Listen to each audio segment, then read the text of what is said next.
Have you ever felt your heart pound, your palms get sweaty, and your mind race with a million worst-case scenarios? That they say, fear. It's a powerful, primal emotion that's designed to protect us. But what happens when that fear takes over?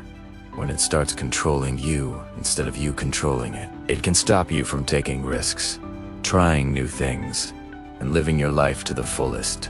But here is the good news.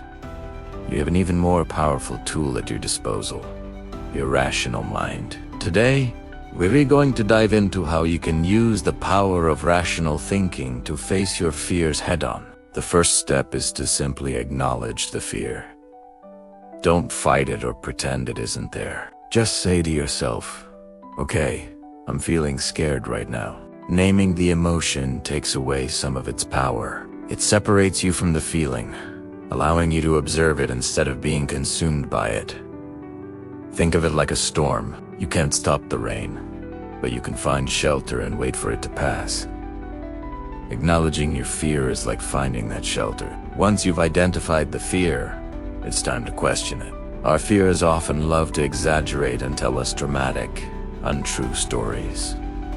This is where your inner detective comes in. Ask yourself, what am I really afraid of? What's the absolute worst thing that could happen? And then, more importantly, how likely is that to actually happen? Let's say you're afraid of public speaking. The fear might be telling you, you're going to forget everything.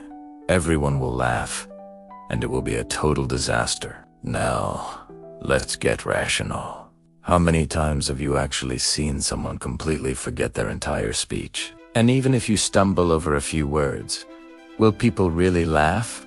Or are they more likely to be supportive? The rational answer is that a minor mistake is far more likely than a complete catastrophe. By questioning the fear, you start to see the holes in its logic. You're replacing the emotional, exaggerated story with a more realistic, evidence-based one. The next powerful technique is to gather evidence to the contrary. Your fearful mind is a master at collecting proof of why you should be scared. Your job is to be an even better master at collecting proof of why you shouldn't be. Look back at your life. Think of all the times you've faced a challenge and succeeded. Remember when you were nervous about that job interview but you did great? Or when you were anxious about a difficult conversation but it went smoothly? These memories are your ammunition against fear. Write them down. Keep a success journal or a bravery list. When fear starts whispering its doubts, you can pull out your list and say, hold on a minute. Here's all the evidence that proves I am capable, I am strong, and I have handled difficult things before.